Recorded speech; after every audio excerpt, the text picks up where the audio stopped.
Today is International Minority Rights Day, and we have with us two amazing entrepreneurs, Raju Kendre from Eklavya India Foundation. So, Eklavya is working towards enabling higher education, making the youth from historically marginalized communities aspire bigger, better into premium campuses, not only in India, but across the globe. And Shaman is the founder of Misfyt Trans Youth Foundation. And Misfyt is working not only for just earning opportunities for the trans youth, but to working towards advocacy and making the trans community a lot more normalized towards all of us, and making this their life mission. So thank you both for joining us today. I think we are always awe of the amazing work entrepreneurs like yourselves are doing and making this world a better place for you and for us, for sure. Thank you again.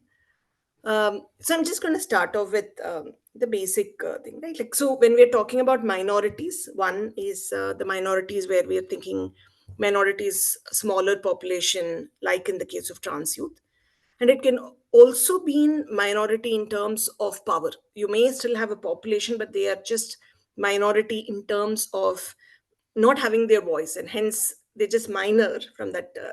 And the international minority takes it from that angle. And both of you having coming from that lived experience, what does it mean to be a part of that community which is seen as minority, or who feel a little powerless? What does it mean personally for you? It'll be great to know that. Shaman? Yes, Shaman. I can go first.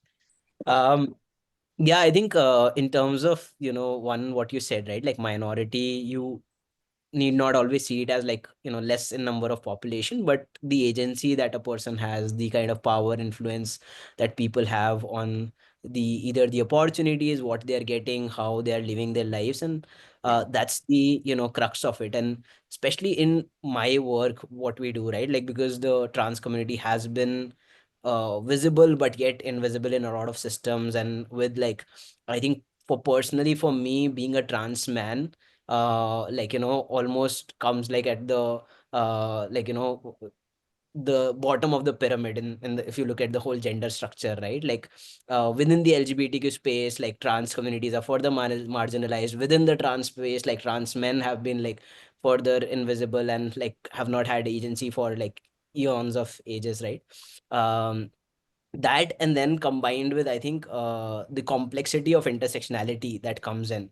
For me, again, personally, in my work, I also come from a dominant caste, right? So when I kind of take spaces or take like a stance or like, show up in spaces, this becomes like such a complex thing to be, that, hey, I'm advocating for trans rights, but I'm also been privileged, for example, to go to one of the top universities in the country. I end up even like not sometimes naming my university a lot of time, that like, where I am from, because it holds a certain privilege in itself. So how do you like, one, be cognizant of the privileges that you have, but also like, these layers of different identities that are intersecting. And um, eventually, I think what I've started like to observe or to do is, when I think of the identity, then especially for a community work, I don't think of it as my own identity, right? It's the identity of the community. So when I'm speaking for trans men, I'm not necessarily speaking from a place of privilege that I came from or the things that I had, but how I see more trans men have experienced the life as. But in certain places, I have to be cognizant of the privileges that I'm coming with when I'm taking steps as individuals or taking certain leadership in certain places. So I think in some of those ways, like have being from a minority community, it's also not like black and white, right? It has to be like, variously like seen from different lenses, and then being very aware of where you're coming from and who you're speaking to and what is the surroundings like. So overall, it's been complex, and then, like, of course, we will discuss like other aspects of it as we go forward. Oh, actually, this is quite revealing, right? Like most of the time when we talk about the word intersectionality, we always intersectionality is a compounding of not having privilege. But when it gets a lot more complex, like you said, when privilege comes from with the intersectionality of minority, right? Like it does get complicated because we haven't thought of that way.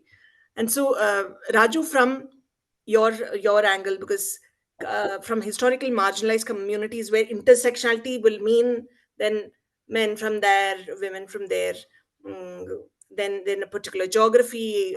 So what does it mean? And Yeah. uh, First of all, thank you for this creating this space or organizing this wonderful talk, and with Shaman, one of my co-ingredient fellow. Yeah, but, for me, you like you mentioned, in terms of power, in terms of representation, we are minority, but in terms of population, if you compare with US black population or Native American, we can say they 10-12% or 1% Native American is minority. But if you talk about Indian context, the systemic problem caste, and if you combine recently the Bihar population, Bihar caste census, or the caste census debate, around 3/4 population is coming with historically marginalized population, collectively scheduled caste, scheduled tribe, and nomadic, denotified tribe, and other backward classes. These all communities are Shudras and Adishudras, who are who have 1,000 years history, and in terms of yeah, as a member of one of a nomadic community, though we are 10%, which is more than United Kingdom or German population. In Indian context, we don't have forget about a single percent representation. We are not even in some sector, like I am talking here about again 75% population of India, which is majority. If you talk about Supreme Court or High Court, the judiciary system, we don't see more than a single digit representation in decision making of judiciaries. Same about academia, IIT, IIM, so-called elite institution of India. Even 12 IIM don't have a single PhD scholar from Shro tribe. That's why no one, not a single faculty from this IIM. Same about IIT.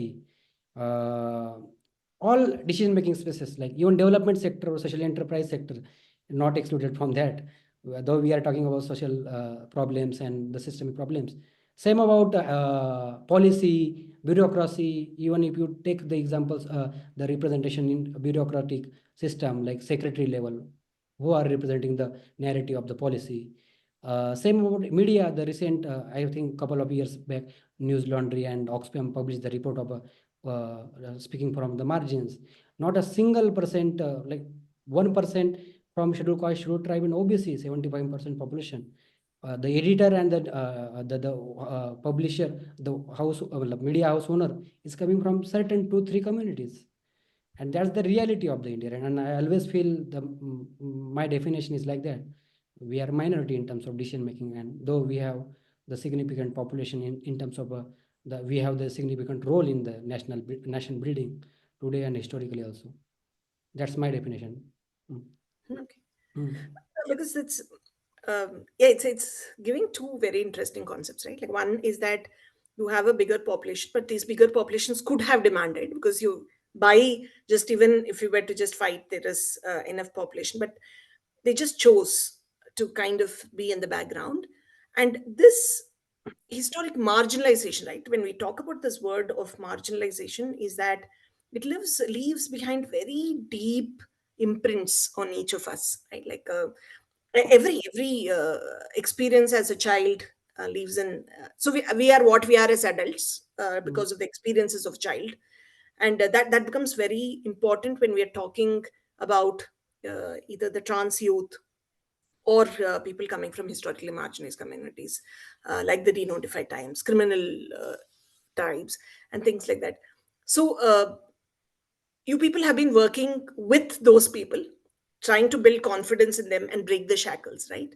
And for yourself also, you've kind of tried it. So what are the challenges? What are the bigger challenges that you would like to want the entire crowd to know, specifically on the challenges that is facing when they are trying to break free from these shackles?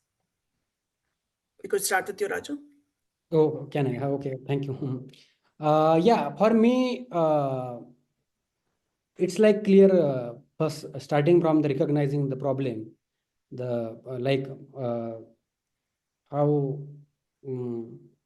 I see the race issue in terms of the American or global South context. The caste in Indian context, the global, even South Asian context is very, and not only development space, every space I see very caste blind, expect politics, and that is a huge challenge. If you cite Dr. Ambedkar or Savitri Mahatma Phule, you will cancel from the sector, and that's our experience. I don't want to highlight explicitly example here, but that's the reality.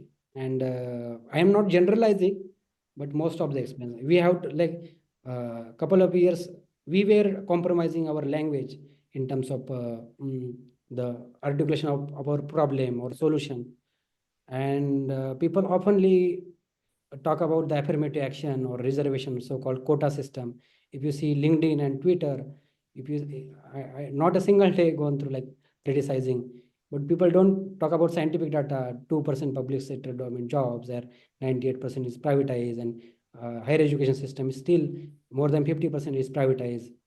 And that's the very challenging part. And I think some platform are talking explicitly about the caste issues, is which is a good thing, but still that's like I can say recognizing the problem, our struggle starts from there. And That's just to ask a follow-up question to that, saying, what are the specific challenges a youth will face? You've broken the shackles in a way, right? Like, what do they face? Like when you are intervening with them, you are working along with them. What do you have to concentrate on? Because these are very deep imprints, right? Like so subtly you have been shown a place, and that actually leaves a little imprint, right? Like psychologically affects people, having seen their fathers bend towards a particular people. So suddenly asking these youth to gain this confidence and suddenly take over the world is not possible. So how do you work with these youth, and what are these spaces that you have to challenge or help them overcome, specifically when you are wanting to work with these youth? like our target audience, like our or The youth that you are working with. yeah, we are specifically working with first generation from historically marginalized communities, and yeah, and we have a certain 5 to 10% representation from non-marginalized group who are single parent child or female students, and yeah, uh, we have that kind of pedagogy, critical pedagogy. Like I am very much inspired by Paulo Freire's work, which is a pedagogy of oppressed, and our whole education system is based on the banking method or clerical model of education. And we have created like that kind of system, like not foolproof, but we are giving that critical consciousness to our students. Yeah, we know there is also debate like OBC students and scheduled caste students and scheduled tribe students. Each community and have different problem. We have more than, like we talk about OBC groups, we have 2,700 micro communities. Within they have many hierarchies and bifurcation. But yeah, we have when we started with 7 students and now we are working with more than 800 students. I think that is our achievement. We are able to convey our thought or our ideology or our foundation to our students. And we, like in terms of our operation part or work part, we have, I am satisfied there. Yeah, we still have long way to go. We are we, though we want to work in other geographies targeting, but we have limited resources kind of limitations. But yeah, but in terms of your question, I am like, we don't find much problem there, because we don't need also invest much resources or funding also in terms of outreach. It's naturally year by year or month by month we are coming the like students or first generation coming from marginalized approaching us, coming to our campuses. And I am very much believer on the that we know we need a Nalanda. You are aware of the Nalanda Academy and Eklavya. There are Telangana Social Welfare Residential School or many marginalized platform. We need thousands of such institutions across each block and each district. And I have to also accept that we have that limitations to cater that kind that the whole marginalized population. And that's why the role of nudge and the platform like nudge, it's come there to achieving that kind of scale in to achieving. And that's, I think, the challenge. uh, but in terms of the convening thought, I don't see much problem there to our target group. That's very interesting because I think that is the starting point, right? Like there is a fire in these people. They want to Mm. do something for themselves. So it is not like you have to give more. And that's a great takeaway because many a times this resentment comes because it seems like they're giving more. But Yeah. as you're seeing, they have the fire. You just have to give the right inputs. So yeah, that's a really nice and learning thought. So coming to you, Shaman, is that this is a concept while has been through our mythologies and history. It's not like you've rightly pointed out, right? It's trans youth have not been, so people, is not that we're not aware, we're just choosing to keep them invisible. And again, the imprints are a lot more, right? Like because I just saw the video that Misfyt has launched, and for all the audience, you should go and see the video. It's very, very beautiful on how it has been very wrongly represented in the media for a long period of time. And uh, it is not, here it is also fighting the very caregiver family to come out and say, hey, you know what, I feel different, and why don't you accept me? So it starts at a very, very bare minimum in terms of that. So how do you tackle, how do the youth really come out of it, and how do they seek their support system, and how are they able to break the shackles? Yeah, no, I think the more I think about it, right, it like just seems like a big labyrinth because like the thing about operation or like sustained operation for a long period of time is that you have not just silenced the voice for a long time, but then it like continues, the silence continues, you talk in like hush voices.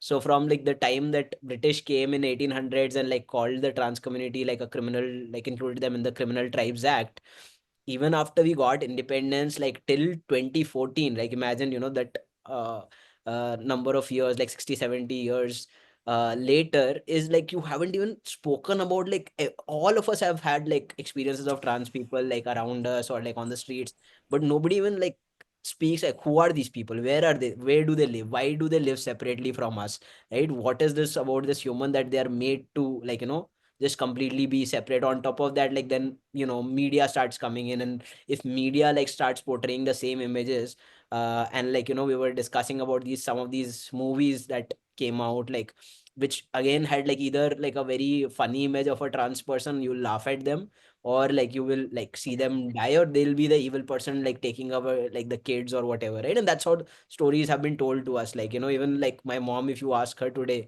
like, huh, this is what has always been told to us, that trans people, they take away the kids and that's it, right? Like that's how they live separately.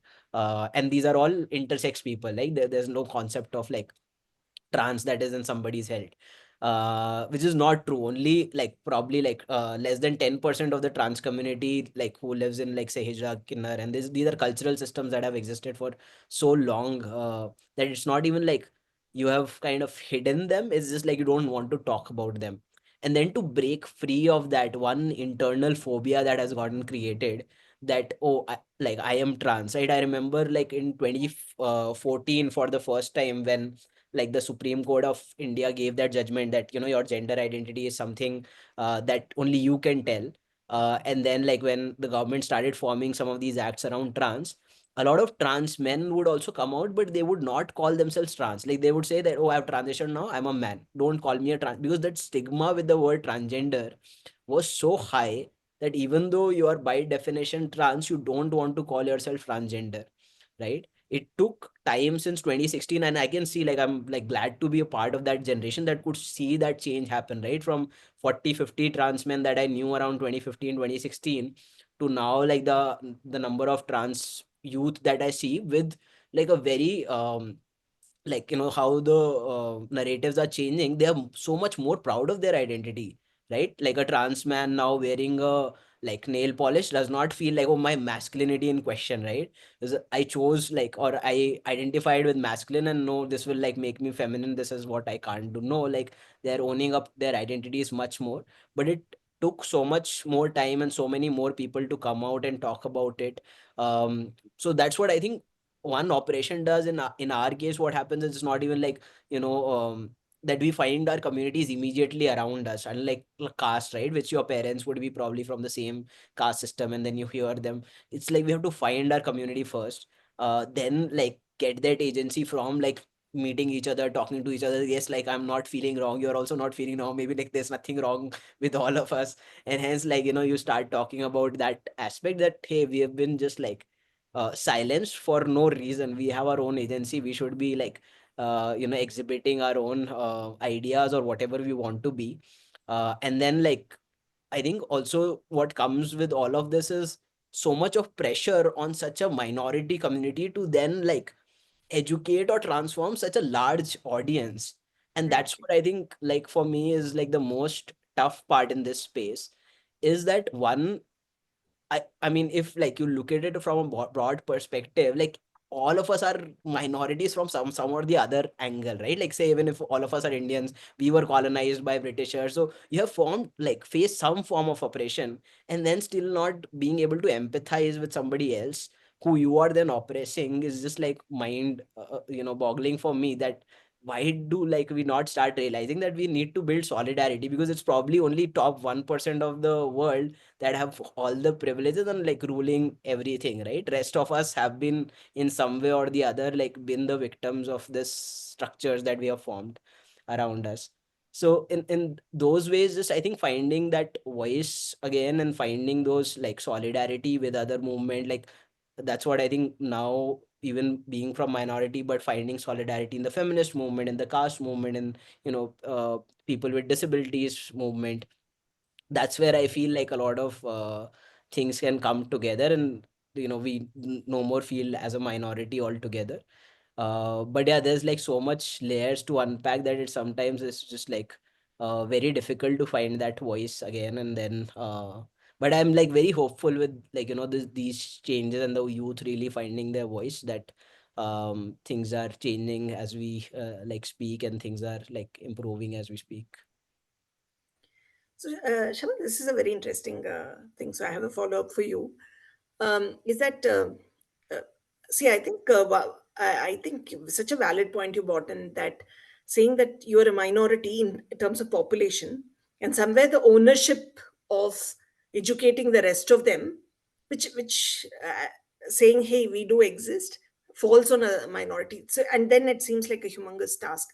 And even as allies in the space, two three things has been always bothering me. Maybe I'll run this past you. Is that I feel like the youth of today, I'm really proud of the youth today, are a lot more accepting than we were as generations, right? Like I'm a couple of generations before you also. uh, I see the youth a lot more accepting. So I feel that sometimes we should introduce this very very young, right? Like nothing is wrong by introducing, instead of saying this is a boy, this is a girl. If you just say, hey, the people can have different ways, and then it becomes such a matter of fact, right? Like, so the biggest challenge I'm feeling is that uh, the taboo around it, we're not introducing it early, and then suddenly when after you've built in all the biases, then you suddenly say, hey, you know, as an adult, you'll have to break these biases, right? It is like having a phobia towards max all along, and then suddenly say, hey, do a PhD in max. Like, what is stopping us from starting young? Is it the society? Is it acceptance from the education system? What is stopping us from that early things? Or what is the challenge that we are not doing? What does real change look to you? Yeah, I think again it's a lot of self phobia, like for whether it's for cis women or cis men. One thing largely like all of us don't understand, that the whole breaking down of gender is not just benefiting the trans community, right? It's benefiting all of us. And it's just like the current status quo is actually you know, kind of benefiting the people in power, and hence they don't want to remove it. Like, why would a person like Trump, who is like, if the trans community is so minority, would actively attack that community, right? Because the moment you start breaking such a strong structure of gender, things start to fall apart, right? Like, what is my role as a male, my like role as a female or a cis man or a cis woman? Things start to then, like, you start to then question everything. So I think for people to really question that deep a notion, where some of their power is coming from, becomes difficult. And then hence to teach it to kids, right? First you need to feel freely about it, then you would like tell kids that, right? When you feel comfortable about everything. For example, if you're telling your 5-year-old boy that, hey, boys can also wear nail polish and they can also wear skirts tomorrow, like what if like that kids say that I want to wear a skirt and go to school and like go to a party, then what will I do? Like, will I have to change my, like, will I be able to fight that societal notion, or like how that kid will be bullied? Because all of us have not done that job of really looking inside and thinking where is it like that stigma is coming from. So as adults, if we are not doing that, it's very difficult to then teach it to kids. You can teach it from a very like bookish perspective. Yes, let's read them as this book, or let's like teach them about like a same-sex marriage and a same-sex couple having a kid, or whatever, alternative systems of families. But unless you have overcome that, and your imprint is again coming from such a large historic media representation, what you have been told, what you have been kind of judging all your life along. um, so yeah, I mean, it's just such deep structures that they just get broken one piece at a time, and you have to do it internally first, because you can't do it externally till you have reflected on it. um and yeah, like I think for people to realize that it's actually like affecting you as well. You are not realizing right now, but it is affecting you in so many other ways. And hence, like, for us to form solidarities with movement, like when women like talk about the oppression they are facing, or the kind of glass ceilings they are seeing, they are able to then, yes, relate to others a little better. So even for me, like, surprisingly, you would be surprised, like, for me, the concept of caste only came in when I started working with like trans community, right? When I started working with the community, they taught me that what is this another level of oppression that they face. I was completely cast blind from my own family teachings and everything. So unless you form the solidarities and other movements, you will not be able to see those, like, see through those lenses and then be able to talk about it. You're just in your own bubble and happy there. I think it's a very pertinent point. I think the discomfort, I think we are talking about these big systemic changes as though it is like an earthquake that'll come and shackle something. Like it's something external, right? It's never seen as something internal. So I think I'll go back to Raju, and it is uncomfortable. I'm just reflecting that, like you rightly pointed out, saying, what if I then tomorrow my son is going to wear, and how do I face this ridicule or the society? So when I am not ready for it, then it becomes, and I think, like you rightly said, uh, within India we have oppressing, oppressed, and each one is being one way oppressed and the oppressor in a way, and the change has to come from within, right? I have to accept the different castes. Why? In a privilege, it's very comfortable. My position, as you said, as privilege or whatever it is, very comfortable. So why should I shake it? um, and for me, systemic changes cannot come without behavioral acceptance, right? Like each one making a change.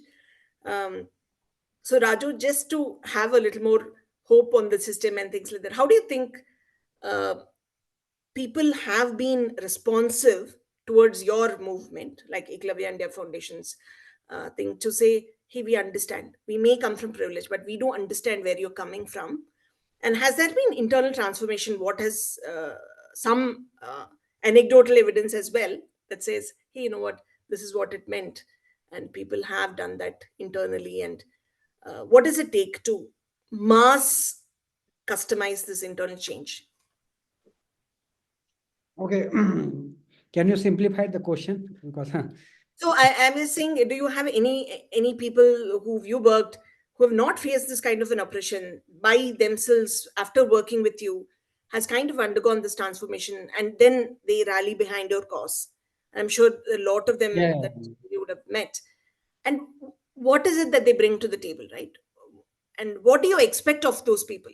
If if some funder is coming and they want to understand the caste issue, what is the expectation that you have of those people from a behavioral lens, like my Okay. internal lens? Yeah, yeah, yeah. Thank you for this question. But we had a brief discussion last time on this, and I am not aware about your social background. Sorry, but what you uh, wrote couple of posts on LinkedIn or our discussion during our interaction. I think there are many mentors or advisor in Eklavya who are coming from, like Shaman mentioned, who is coming from uh, uh, upper strata, but the social background. But he acknowledged and he work and he is willing to ally with marginalized trans groups and even movement, anti-caste movement. There are many mentors, like even I have to acknowledge that my majorly the resource wise, if you talk, we have to accept that most of the resources coming from the upper social strata, and there are many individuals who are I don't want to name here, but like they have been mentor or they have been the guiding force to me and organization. And yeah, I don't think the naming here is good option, but there are many examples like from Nudge community also, who were senior or who were guiding where we are going wrong, or in terms of organization building struggle. Even my many global platforms like even Shaman, I used to talk about the eco green applications, or like there are many such examples who have been part of this journey, and they it's not like just they are acknowledging the fact we are coming from that social background, and they are becoming the ally. And there have there is a need to work in terms of like what we say in the Black Lives Matter movement. I am always quoting the US perspective because I always see the race and caste. I am very much inspired with the Black and civil rights movement. When the George Floyd, I think, when the movement started and the white people from that region go on knee and they apologize with black community. That is just a representation thing. But if we talk the historically, even the organization like Eco Green or any racial equity platform, there are significant representation from the black population also, and there is a allyship also from white community. I think there is very need of, however we can say, and in India's context, to start this kind of platform, because I always feel that if someone is talking about the caste issues or trans issues or any marginalized issue, they are they are uh, mm, again minority in that domain. Like people don't think that this is our issue. This I always felt in the development space. If I am talking about nomadic or caste issues or explicitly, they will say they will naming me like an activist or fortunately I have some tags like Forbes 30 under 30 or LinkedIn top voices. That's why I'm taking its place. But I have to accept that there are many 90% of marginalized leadership. They are unfortunately not giving not getting that space, and uh, the cancel culture is there. I have to but but in my journey, yeah, equally most of my mentors, most of my advisors, most of my funders, not only funders, my partners, my supporters are coming from the privileged caste, and I have to And I am always like, even my journey at London Shivning Scholar, I mean, after that, I have been the part of that network. And yeah, except some bad experiences or negative experiences, most of them are positive, and I am very much believing in the allyship and creating that solidarity and going further. For ultimately, the I always believe that so-called the impact investing terminology, if the gap of upper strata and lower strata is becoming, that is directly and directly harming the national development or the holistic development, and that we have to break. And this uh, two corner have to come like together and work together for solving this problem. And yeah, that's from my side. Mm. It's an interesting point. Like we are as strong as the weakest link, and we Mm. can't allow people to be a part of the weaker link. And Mm.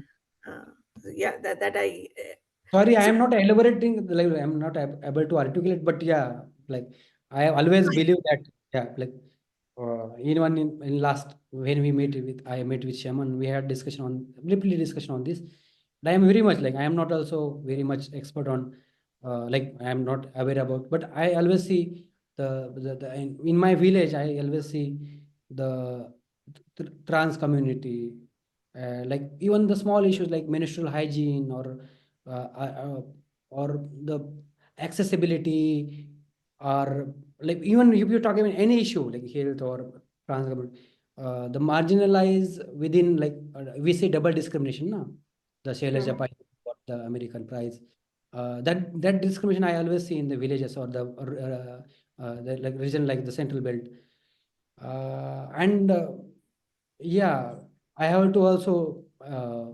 always like that intersectionality and the female and trans and the tribal population within tribal, certain primitive tribes groups, and that is I am learning day by day. And people like you and Shaman are always like giving the new inputs in that line.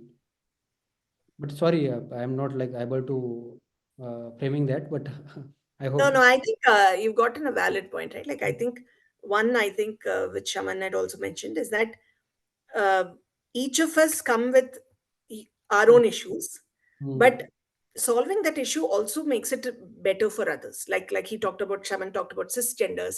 Like, Mm. you're bringing in trans youth issue, then also brings in to the front Mm. issues of the women, for example, right? Then the intersectionality of, say, caste and things, intersectionality of disability and, for example, disability, caste, trans. So we don't know how a disabled person with gender identity issues from a lower caste will even get, right. Like, so I think one of the takeaway is very clearly that the more we work towards one cause, the better we all become, right? It's not better that one of us become, it's just better that we all become. And I think it becomes very important. And now I'm going back, I think, taking both of your, I think I've had this conversation with Shaman as well. And you also mentioned it right now, Raju. So starting with Shaman, what is this? So as soon as you say this word, right? Like we've, as a woman, I think that's the only thing I'll say, that as soon as people say, oh my God, I'm not feminist, right? Like people, or like you said, oh, people see me as an activist and hence I have to shut myself down. Shaman also said that, so I cannot talk this because this is where I'm coming from. So is activism that bad? Like in minorities, because sometimes it is important that somebody speaks out, Mm. even if it means that they are branded activist. Is it bad? Is it needed? So is activism needed at all? And how should the world start to see this? Because if there are no activists, it's going to be very difficult because nobody's going to voice it out, right? Status quo is so comfortable, and ignoring people is more comfortable. So Shaman, what do you think? Why is there such Yeah, I think negative connotation to activists? Yeah, funnily, because I was probably on that side of the table at some point in time in my life where I would be like, अरे ये इतना क्या इनको है, मतलब हर एक चीज में इनको, like you know, like say if we are talking about trans issues, अभी उसमें तुम छोटी छोटी कमियां निकालोगे, या if like you've gotten an ally in the movement and they have said something wrong and then be like भाई तुम निकलो यहाँ से, you know, like you know, you basically just questioning everything deep, or like um that is something not right. That's what you become as activists, especially like for example when we work with corporates, we are like, you know, trying to be like political like correct, and even if they're like saying something really bad, you can't bring on your activist hat because they are expecting, you know, to not be an activist and be you know, social entrepreneur and like try to solve out the problems. But over time I have realized, I think the issue is that our education with the word anger is like not that good, right? We have seen anger as a bad thing. Ki why are you become angry at this? Why is like, why am I feeling that anger within me, and I can't take it out right now because I have to control it, because it's a bad thing to really question it, right? um but over time, like you know, once you have realized that your gut and your instinct, what is telling you is something is not right, right? Of course, you know, you can play it cool, but honestly the only changes that at least I see today have been brought about in the trans space have been those angry activists or those angry black women, and hence like now I don't curb that anger that much, and I know where people are coming from. They want to be civil and they want to be like, why do you have to fight about everything? Why do you have to like raise voice against everything? This was just such a small thing, right? Like, but they don't realize that you have been affected so much, right, through those, you know, systems that you have created, that I don't want to take even one drop of it. Like right now I don't want to be complicit to it, right? I'm at that stage of life that it's okay if five people will hate me, but I am really standing up for something that I believe in, because the moment I start compromising on that, then there is no limit. Then I will compromise here, I will compromise on another thing, I will keep compromising on it across the things. And if you look at some of the biggest changes or biggest like movements, be it like the trans act, or like it has come from people obviously sitting on like streets and really fighting. Even till the last moment when the trans act was getting passed in the parliament, trans people were out there because there was one there, like everything was good in that act, right? There was one or two very small things, that not very small actually, there were big things, but these were things like, so for example, a trans person, if they get raped, there's a like imprisonment of only 2 years right now, which for a cis woman is 7 years plus, right? And even this point for them was like, no, we will not let the trans act pass, even though you have defined everything else good, like everything is, you know, you have defined it well, trans men, trans women, non-binary people, everything is included, but we will not like stop at this. Because you know, the moment you start giving in, like you start accepting, like you know, those crumbles, like people give you like, okay, take this for now, you know, we'll give you a job, okay, we will give you this. The moment you start falling for that, you know, then like you are creating a long term harm. And I get where people are coming from, calling like this activist thing, and you know, like staying away from them or not. But if you have been around them or been kind of like part of some of those moments, you will realize that sitting on a table, or like you know, just kind of putting something on Instagram, or just like even running like as a social entrepreneur, as an organization, I don't feel it creates that much impact as much as, of course I am still taking a like, you know, choosing a thing that what I want to do in my life. But I do feel like a lot of the changes that have been brought about are by some of these activists who have like just refused to kind of like, you know, get back or like move away. And you have to then, you know, eventually systems have bent down to them and saying like, we will listen to you, and we will like, you know, people have joined you enough. Because if you move, then people will not join. You have to stand there, and then people will start listening and then joining you, and then be like, okay, this is a major issue and we need to solve for it. But that's we never thought of it that way. I think anger is an emotion. I think not only anger. I think every emotions we've not learned to deal with, and that becomes very crucial. And you're absolutely right. I think the first time we see a wrong thing and we let it pass, we have blessed it, right? Like jokes about, you know, like uh, calling names, having jokes. This may be very funny for the other side, but as long as it's not funny for the person who's receiving it, I think It needs to stop, and somebody has to call it out, because till somebody calls it out, people will continue because it's convenient, um, in that sense, right? Like, so what, yeah, in that context of having this kind of emotions, even the well-meaning allies, right? Like, for you, we also come with some kind of biases because we unconscious, right? Some things we are not visible, we just well-meaning people. What have been some of these biases that you've faced with very well-meaning allies, and that you would like to keep on the table as saying, hey, you meant well, but you know what, this has pained us, for example? Anything, Shaman? Yeah. I think, some of the things that I can think of is, they forget the like long journey a person is coming from. So some of the recent ones that I can recall is like, say, you've placed a trans person in a job, and in fact, like an ally has helped them get placed. But the moment they're like, say, not performing or were not able to go to the office because of mental health issues, the moment they're like, why is your community like this? They always like, back out the last moment, or they're always like, like coming up with some again, like they're trying to be well meaning, but they, if they don't understand the community at depth, one, like you then start doing that job. Of course, like it's fine initially if you're coming with your own biases, but as long as you're ready to learn, right, the moment you have kind of said something from a community perspective, hey, this is what is harming us, or this is what you're doing is actually not going well. Sometimes what happens is a lot of like, say, non-LGBTQ led NGOs, they start implementing programs for trans people, saying, oh, we will bring in money, we will do this killing and all of that. And then they start portraying trans people in a different way, or like, not doing things that how an actual ally would do. For example, one of the organization that we came across started asking people for their ID cards, and like kind of, like, once you will bring your ID cards, then only we will like, say, let you enter the event. And you're like trans people, firstly, they will have very different ID cards from, like, why do you want to create, like, if this event is just for you to let people come in, why, like, unless there is a logical reason behind it, or like a, sometimes you have to convince even a funder saying we will not provide you like some of these details about like their name and gender and ID card, etc. You have to be like, but if you're not listening and you're just constantly being, hey, this is how we will do our stuff, right, then like you're not really doing any benefit for the community. You are still stuck in your own zone that you want to operate in.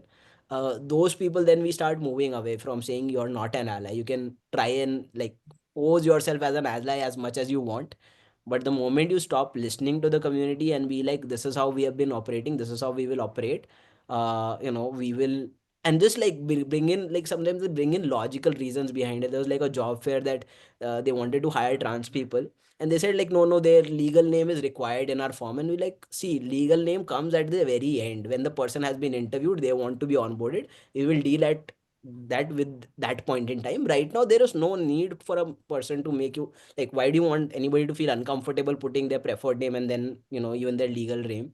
It's just a discomfort for us right now. But no, this is how we will do it. Like, this is like, something that, oh, the org requires in their SAP and all of that. This is like all, just made up things. You're just not ready to just change your mindset and listen to the community. So in those cases, then it becomes like you're not an ally. In fact, even as allies, some people like um want to just stand by you, but will not stand by you when you're not in the room, or will not like raise up, like stand up for you, or really kind of call out, like, out themselves as visible allies, saying, hey, I will talk about this cause, or I will like, then it's like, okay, you're being just like, okay, I mean, appreciate it a lot, but if you're not talking about it in the places where not, then are you really an ally, right? Like, this, what does that word even mean? Then you're like a supporter. Don't like kind of give it nomenclature of something that we expect slightly more from. So yeah, I mean, we've had good allies in the movement. Of course, we do feel like without allies, there is with allies, the movement is much more stronger. um and people, and then they eventually, in fact, then there's not even a difference, right? There's an ally. For example, I'll tell you about 𝗪𝗲𝗂𝗶𝗵𝗀, who's like a NAS Foundation founder in Delhi. She worked with the HIV community. She was eventually the one who filed this case for like like got involved in the petition of Section 377, because like nobody from Mumbai or the activists from Mumbai didn't want to travel to Delhi. And she's been till today working for the community. Nobody even knows, cares whether she's from the community or not. Like, you eventually become the part of the larger community if you are that strong and alive. So I think, yeah, people have a role to play, but they need to be like, where are we using our voices? Are we like, sometimes people start taking the front stage then, right? Like, where they should be just like supporting the voices, they become the voice, and they're like, oh no, you're voiceless, let me become your voice. That sometimes is very difficult to handle and then push back. Actually, it's uh, I think one is taken. I think I like this whole point that you said, that it's not like they're doing a favor. It's not like some crumbs given. And now with that point, I just wanted to get to Raju saying, I've seen this across, even during our visit to Eklavya, the ashram schools. Sometimes there is this feeling, right? Like, oh, we're giving you free education. Oh, we're giving you this, we're giving you that. So what more do you want? Like, there's this always this, I have thrown you some crumbs, like, and is that enough at all? So that feeling that you have to be having a huge gratitude because I just gave you a wee bit, right? Like Shaman was saying, just because you recognize me and you wouldn't talk about me, or you'll take away my voice, then I have to be showing gratitude. And the same expectation that happens in the caste space, right? Like, it happens in school scenarios where the teacher feels that, hey, you know what, you people are giving so many freebies, so just be grateful, right? So, and hence the entire education system becomes more traumatizing for them than otherwise. So how do you see this spanning out in the context of caste? Because I think in caste this is a lot more, right? People say, oh, you've been given so much, you don't even have to get marks, you just have to get 140. So that whole dismissiveness of the journey that somebody has to have been through to get to that 10th grade just gets nullified by these comments, right? So how do you see this, Raju, for you, when you're working with people from other communities who feel you like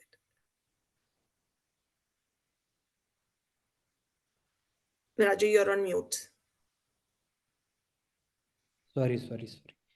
Yeah, thank you for bringing up this. And yeah, I personally studied in residential school and social justice hostels. And I have also felt when I got shouting, people used to comment on my Twitter and Facebook post. Did you got this on affirmative action or quota system? And I used to was laughing. I never replied on that comment. And when even today also, when you wish to outreach our program, some people also will comment like that. Why people are you targeting only this on caste marginalized and like that? And this is very, I personally, if we talk with scientific data, this is very shallow debate. Just one small example, the same people who are against the affirmative action or quota or reservation, same people will go the Silicon Valley or America and demand the affirmative action in America as a Asian or brown people. So that's my always, but the practicality, if you like, yeah, there are some people like Shaman mentioned. Yeah, some people always come with the debate of affirmative action. You have affirmative action, people have affirmative action. Why are you targeting only these communities? Then we have to put some scientific data, like only 2% public sector jobs are like have affirmative action. And if you talk about private system, and we are higher education, like fortunately we have right to education and Hmm. 𝗪𝗪 Shiksha Abhiyan, the schemes which are we have, which at least the accessibility is there.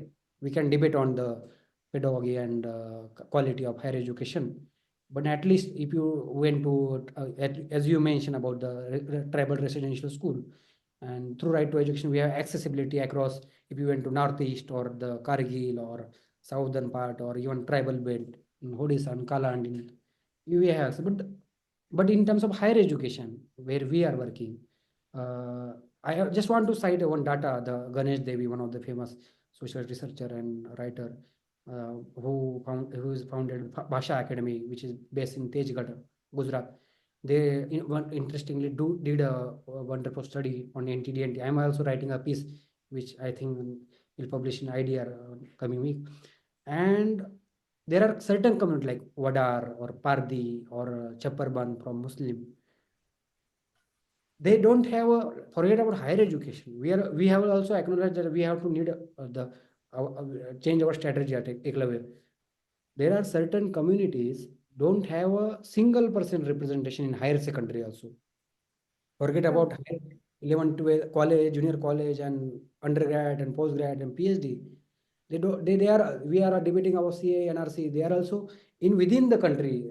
They have thousands years, hundreds years of history. They don't have proper documentation. They don't have they can't use affirmative action properly. And we are debating like this, and I also getting a new things like in terms of the data or in terms of research. In last couple of years in Eklavya's Google Form, we are collecting the micro communities data. We are also defining our policies like that, how we can target micro communities and we can touch that untouched communities which are not part of the system, higher education system. There are another, like Shaman mentioned, there are another uh, always people will always come with why are you targeting our higher education or institution like premier institute, why are you not giving hospitality training or skill development training, and this kind of like why are you not giving the uh, shorter livelihood program kind of. My clarity was like even my at the age of 22 23 I always clarified I don't want to prepare students for IIT. I want to prepare some IIT. Like that was my like very uh, because there are many skill development program like NSJC or Parmadmas, and there are many wonderful program I can say. But I have limited resources and I have limited chance, and that's why I am targeting. And I don't see higher education is a only tool for representation or exercise. I see higher education as a tool of a representation or leadership because if you studied in NLU, you can go in the law space. You can study in IMC, Indian University of Mass Communication, or Asian College of Journalism. You can be a good journalist. Like this is a meritocratic system of India. Yes. You have to understand. And these are platform. We always even nudge. If you hire people, you will hire from Tata Institute, IIM, or IIT, and that is and that's why we have identified this kind of institution and we are targeting that. And the long term motive is like creating that kind of a critical mass or critical leadership in development, or not only development space, in across all decision making spaces, including art and culture. We are targeting film television institute of India. Even we are targeting National School of Drama or NID, FTI, and that's our next agenda, targeting STEM education also. And one of debate also, like one of I cancel one funding on like while discussing. One of friends said, why are you are struggling to sending students in India, why you want to send students abroad? Then I said, like I just talk like where are your relatives are based, and then he said in USA. Then why are your relatives in USA? And and that is like I find funny. Like I never get like this kind of debate. I never get emotional because I find funny. If you are talking about let it be, but yeah, that kind of like even global scholar program always criticize people. We have under resource, but we are able to say train 50 students and 20 people got good scholarship, like including Chevening or Commonwealth or Erasmus. And yeah, I am hoping we can create that kind of global cadre also in coming years. And that's I think like Shaman mentioned, that's I think the common always some funders will also ask that kind of need.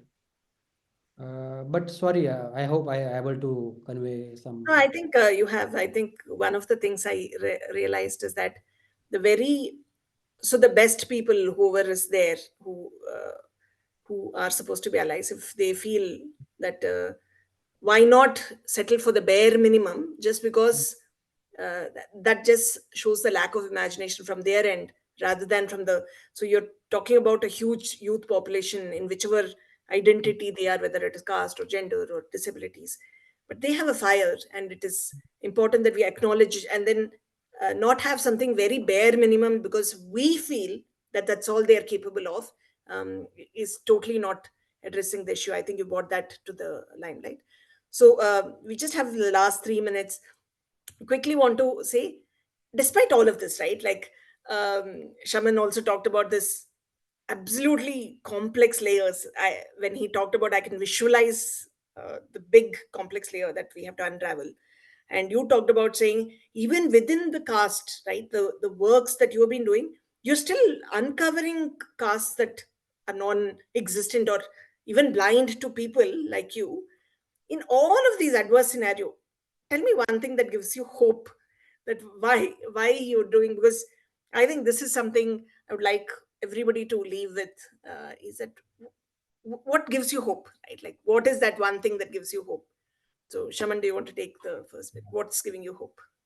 I think, like I said probably before, like the youth, for me, and I've been lucky again to see some of the recent changes, and the moment, like you see a person get into a job, and like 3 4 years later, and then they start coming back and contributing, and like sometimes, like when they've gone to that, say, a job, and then they start creating changes internally within those systems, right? Even for example, my co-founder, he worked with the Ministry of Social Justice for 1.5 years, the kind of changes he could create internally over there. So I think for me, just planting these peoples across different communities, regions, organizations, institutions, the more space we start taking, the more agency then we get, and then just kind of it becomes like a ripple effect that starts happening, just naturally eventually. For me, like that's what gives me the most hope. And for a long time we have done this work isolated, right? With just like new media and tech, I think we're more connected now, so we don't like question ourselves that much as we would like 10 years back or 15 years back, like, oh, who am I, do I even deserve this space? Now it's more like solidarity is slightly easier across not just the nation, across the world, right? So like people in US, like showing solidarity, trans people here, and that's what at least gives me a lot of hope that we're not alone anymore, and this will move a little bit more faster. Yeah, I think youth and technology and the connected world, I think, makes a lot of hope. Raju, what is your hope? So what keeps you motivated and what Yeah, keeps you I hopeful? have many factors to yeah, but like today morning only I met my student. I know I was when I was in Yavatmal, and I used to parasite at a tribal residential hostel, and Pawan was there, and Pawan used to work with a clerk, like hospital clerk, and today morning I was talking with him. He used to earn 3,000 per month that time, and he was like very emotional and coming from tribal background, and he got admitted. He was part of our mentorship and like very like, and uh, today he's studying in Shivnadar University doing masters in rural management. And I just said, now you will get tenfold income. Like we were earning 4 years back, you were earning 3,000 per month. Now we'll get 30,000. No, no, no, no, no. He said, no, I want to get a 40 or 50,000 per month. And that's like, that's confidence. Like I like, and this is not only, we have, right, we have more than 400 alumni who are getting that kind of economic mobility, not only economic mobility, that kind of social cultural mobility we have able to achieve for this our 7 years model. And you met personally with Akash and Smita, and they are like they were my students in foundation. But that time we used to print, we used to collect 10 20 rupees and print exam model exam.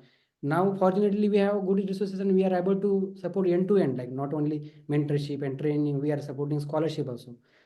And that is like, and they are leader of the organization today. They are Smita last month mobilized 20 lakh funding from Dolphin Tank, or Akash is studied in ISD, I mean coming back with that competence and leading the whole finance operation. He's greater than me now. I have to take advice from him. And there are many such example. I met one of our tribal students in Cambridge last time. She hosted me. She showed the all University of Cambridge, and she was with me with some faculty, and that is give like I am on the right track, I think. And there are many demotivating factors, but I always say there are 80-90% positive hopes in my life and my work, and that keep me motivating. And yeah, I have to accept that like there is a famous poem by Robert Frost. Pandit Nehru was like and on his table that poem was tika, and I think he mentioned in one of his speech. I still have a long way to go. There are two way, and I walk less traveled road and something that. And that Marathi you will say नियतीशी करार आहे अजून खूप प्रवास बाकी आहे अजून खूप प्रवास बाकी आहे. And that is like I think we started with like phoenix kind of bird that always like जब तक तोड़ेंगे नहीं तब तक छोड़ेंगे नहीं Manjhi. But Manjhi. it's beautiful. Yeah. Mm, that is like and that is we have many like you also visited tribal residential school and our campus. There are many factors in on daily basis. We keep motivated. Thank you. That's enough. So I think um, I think in both the places, youth. Mm, I think that's very beautiful. I think I personally have been very transformed from youth population. Like I've been learning a lot from each one of you, just to transform internally what it is. So, youth, technology, connectedness, the youth learning from different movements across. I think yes, it does make it all hopeful, uh, and I'm really grateful for entrepreneurs like yourself. It would be easier to be just getting your way, right? Like once you have achieved something and you're going to just come back and fight for the cause. And mm. I like how you both said placing people in different places will create ripple effects of voice. um, I think that's what it is for us. We're very grateful to have more entrepreneurs like yourself coming and solving these problems. So more power to you. And thank you very much for joining us today and allowing Thank us to have the recording, which then can be shared with a larger community later. Thank you very much and more power to you. No, thank you, Gayatri, for your allyship and for the nudge allyship. I think that's been wonderful. These are the things that help us like just keep moving forward, even if like sometimes we're tired or like frustrated. That's super helpful. Yeah. yeah. Thanks, Shaman. Thank you. And I always mention about like my first grand after Pravas is coming from Nudge, and that time Sudha was there, and one LinkedIn message just that time we were not registered also. After that we got Section 8 registration, and from that journey to now Accelerator, Nudge has a important role in our organization building part, and our recent interactions apart from this talk made me like confident like we can do like we can work together on this domain. Thank you, and it was privilege with Shaman and you here. Yeah, Same. amazing, amazing. Thank you very much. Thank you. Thanks, everyone. Thank you. Okay, bye.